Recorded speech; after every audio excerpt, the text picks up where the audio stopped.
శాశ్వతశాల ఇది నా యేసు నివసించశాల. దేవునికి స్తోత్రములు కలుగునుగాక, దేవునికి మహిమ కలుగునుగాక. దేవాతి దేవుడు దేవుని సన్నిధానంలో చేరినటువంటి మనలందరినీ ఆయన కృపలో జ్ఞాపకం చేసుకుని సజీవులుగా ఉంచినందుకై దేవదేవుని స్తుతిస్తూ ఉన్నాను. ప్రియులారా, మీ అందరికీ శుభములు వందనములు తెలియజేస్తూ ఉన్నాను. ఈ శుభదినాన సర్వాధికారి మనకిచ్చినటువంటి శ్రేష్టమైనటువంటి వాక్కులను చదువుకుందాం. యెషయా గ్రంథం 41వ అధ్యాయం 12వ వచనాన్ని చదువుకుందాం. నీతో కలహించు వారిని నీవు వెదకెదవు గాని వారిని కనుగొనలేకపోవుదు. నీతో యుద్ధం చేయువారు మాయమైపోవుదురు, అభావులవుదురు. దేవుడి శ్రేష్టమైన మాటలు దీవించి ఆశీర్వదించునుగాక. మీతో యుద్ధం చేయవారు వారు మాయమైపోతారని దేవుడు అంటూ ఉన్నాడు. మీతో కలహించు వారితో మీరు సమాధాన పడాలని చూసినా కూడా వారిక మీకు దొరకరని దేవుడు మాట్లాడుతున్నాడు. దేవునికి స్తోత్రములు కలుగునుగాక. దేవుని సన్నిధానంలో చేరినటువంటి దేవుని ప్రియబిడలమైన మనము ఈ మాట జ్ఞాపకం చేసుకుంటే భక్తుల జీవితాల్లో ఒక్కసారి వారి శత్రువులను వారితో యుద్ధం చేసినటువంటి వారిని, వారితో కలహించిన వారిని నానా రకములైనటువంటి మాటల చేత వేధించినటువంటి వారిని మనం జ్ఞాపకం చేసుకుంటే ప్రియులారా, భక్తులందరినీ ఎవరిని చూసినా కూడా వారందరూ కూడా వారి కంటికి కనబడకుండా పోయినట్లు గ్రంథంలో క్లియర్గా వ్రాయబడింది ప్రియులారా. అలాగే యాకోబుతో కలహించినటువంటి వారందరూ కూడా కనుమరుగైపోయారు. ఎన్ని పరిస్థితులు వచ్చినా భక్తుల జీవితాల్లో ఏమి జరుగుతూ ఉన్నదో అదే మన జీవితంలో జరుగుతూ ఉంటుంది. ఉదాహరణకు భక్తులైనటువంటి దావీదును కూడా చాలామంది శత్రువులు వెంటాడారు, కలహించారు ప్రియులారా. కానీ చివరికి వారితో సమాధాన పడాలన్నటువంటి ఆలోచన ఆయన కలిగినప్పుడు ఎవరు కూడా కనబడకుండా పోయారు ప్రియులారా. ఎవరు కూడా ఆయనకు దొరకలేదు ప్రియులారా. అలాగే భక్తులైనటువంటి మర్దకైతో కలహించినటువంటి వారు, ఎస్తేరుతో కలహించినటువంటి వారు, అలాగే భక్తులైనటువంటి పౌలుశీలతో కలహించినటువంటి వారు, అలాగే ఏలియా ఎలీషాలతో కలహించినటువంటి వారు ఎవరిని చూసుకున్నా కూడా వారి కంటికి కనబడకుండా పోయారు ప్రియులారా. ప్రభు బిడ్డలు స్థిరముగా బలముగా నిలబడినట్టు వ్రాయబడిన చాలామంది దేవుని సన్నిధిలో ప్రార్థించమని కోరినప్పుడు వారి విషయమై, వారి శత్రువుల విషయమై ప్రార్థించినప్పుడు నిశ్చయముగా దేవుడు వారికి సమాధానం కలుగు చేసి వారి కంటికి కనబడకుండా చేశాడు ప్రియులారా. దేవునికి స్తోత్రములు కలుగునుగాక, దేవునికి మహిమ కలుగునుగాక. సర్వశక్తిమంతుడైనటువంటి దేవాది దేవుని సన్నిధిలో చేరినటువంటి మనము భక్తులను ఒకసారి జ్ఞాపకం చేసుకుంటే దైవజనులైనటువంటి జడ్సన్ అబ్రహాము గారి ఫ్యామిలీలో వారు సాక్ష్యం పలుకుతూ ఒక చక్కని మాట పలికారు ప్రియులారా. దైవజనురాలైనటువంటి ప్రీతా జడ్సన్ గారికి ఒక వ్యక్తి చేతబడి చేయించాడు. ఆమె నడవకూడదు, కూర్చోకూడదు, మాట్లాడకూడదు, జీవించకూడదని చేతబడి చేయించారంట.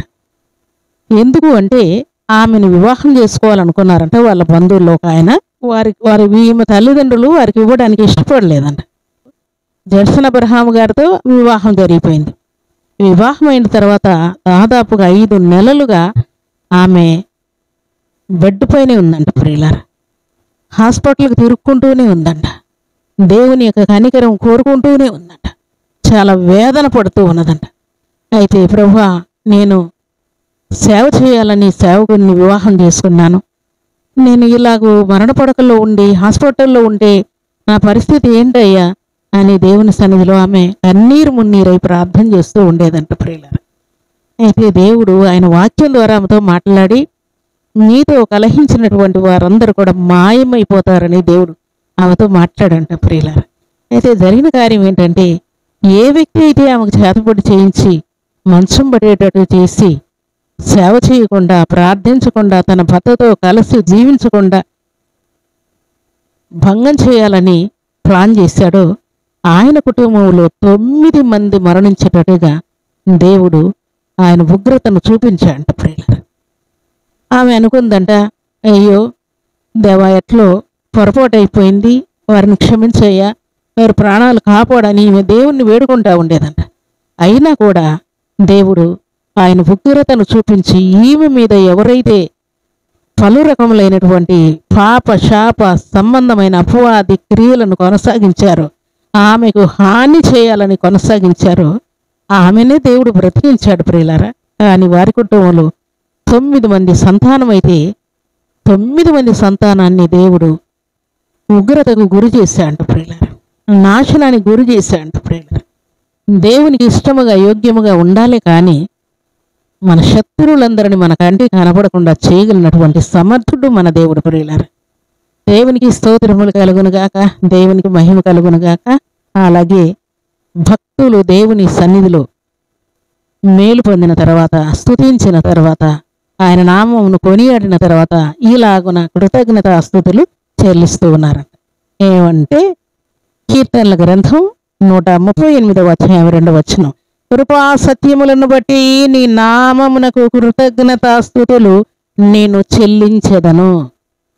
భక్తులు ఈలాగున వారి జీవితాల్లో దేవుడు చేసినటువంటి ఘనకార్యాలు జ్ఞాపకం చేసుకొని దేవునికి కృతజ్ఞతాస్తుతులు చెల్లిస్తూ ఉన్నారంట ప్రియులారా. దేవుని సన్నిధిలో చేరిన మనందరి జీవితాల్లో కూడా దేవుడు చేసిన మేలును మనం జ్ఞాపకం చేసుకున్నప్పుడు వెంటనే దేవునికి మనం కృతజ్ఞతాస్తుతులు చెల్లించకుండా ఉండలేం. దైవ సేవకురాలైనటువంటి ప్రీత జడ్సన్ గారి జీవితంలోనే కాదు ప్రియులారా, భక్తుల జీవితాల్లో దేవుడు ఎన్నో ఘనకార్యాలు చేసి చూపించి ఆయన మహిమను కనపరిచాడు. ప్రభు సన్నిధిలో చేరిన మన జీవితాల్లో కూడా వారి జీవితంలో చేసినటువంటి ఘనకార్యాలు, శ్రేష్టమైనటువంటి కార్యాలు, అద్భుత కార్యములు, సూచక క్రియలు మన జీవితంలో కూడా దేవుడు చేసినందుకై మనమందరం కూడా దేవునికి కృతజ్ఞతాస్తుతులు చెల్లించవలసిన వారమై, నీవు ఇచ్చినటువంటి ప్రతి వాగ్దానమును నెరవేర్చిన దేవుడు నీవేనయ్యా, నాతో ఉన్నందుకై స్తోత్రాలు, నన్ను నడిపిస్తున్నందుకై స్తోత్రాలు, నన్ను కాపాడుతున్నందుకై స్తోత్రాలు, అపవాది ఉచ్చులో నుండి తప్పించినందుకై స్తోత్రాలు, యెహోవా రెక్కల నీడలో నన్ను దాచినందుకై నీకు స్తోత్రాలు తండ్రి అని దేవునికి మనం కృతజ్ఞతాస్తుతులు చెల్లించాలని ఈ ఉదయకాల సమయంలో సర్వాధికారి మనతో మాట్లాడుతున్నాడు.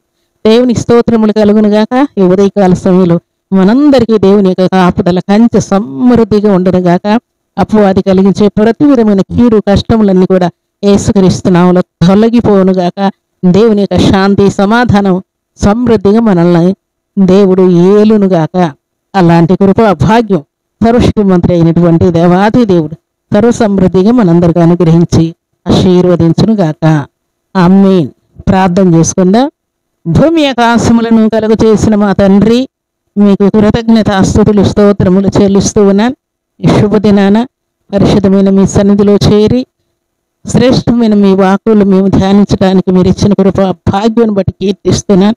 నిజముగా నా తండ్రి మీ లేఖనంలో సెలవు ఇచ్చినట్లుగా నీతో కలహించిన వారు మాయమైపోతారని మీరు సెలవిచ్చారు తండ్రి. మీకు స్తోత్రాలు అయ్యా. మీ నామాన్ని కీర్తిస్తున్నాను, ఘనపరుస్తున్నాను తండ్రి. వారి కంటికి కనపడకుండా పోతారని మీరు సెలవిచ్చారు. మీ మాట ప్రకారం భక్తుల జీవితాల్లో అలాంటి శ్రేష్టమైన కార్యములు మీరు చేసి ముగించారు. మీకు స్తోత్రాలు, వందనాలు. మా జీవితాల్లో కూడా మీరు చేసిన అనేకమైన మేలులు ఉపకారాలు అన్నిటిని బట్టి కీర్తిస్తూ ఘనపరుస్తూ హెచ్చిస్తూ పూజిస్తూ ఉన్నానయ్యా. మీకు స్తోత్రాలు, వందనాలు చెల్లించుకుంటూ ఈ శుభదినాన పరిశుద్ధమైనటువంటి మీ సన్నిధానంలో చేరిన బిడ్డలందరినీ మీ పరమహస్తములకు అప్పగిస్తూ నా తండ్రి ఈ ఉదయకాల దీవెనల ఆశీర్వాదం సమృద్ధిగా ప్రతి బిడ్డకు అనుగ్రహించి వ్యాధి బాధల బిడ్డలకు తండ్రి కొట్టివేసి సంపూర్ణ స్వస్థతనిచ్చినందుకై, విద్యాబుద్ధుల్లో సహాయం చేసినందుకై, జాబ్ విషయంలో కృపనిచ్చినందుకై, వివాహం సంతానం సెటిల్ చేసినందుకై స్తుతిస్తూ మహిమ కార్యములు, ఘనకార్యములు, శుభకార్యములు, శ్రేష్టమైన కార్యములు వారి జీవితాల్లో మీరు జరిగించి మీరే మహిమ ఘనత ప్రభావాలు పొందమని దీవించమని యేసుక్రీస్తు పరిశుద్ధమైన నామములో స్తుతించి ప్రార్థించి అడిగి వేడుకుంటున్నాము తండ్రి. ఆమేన్.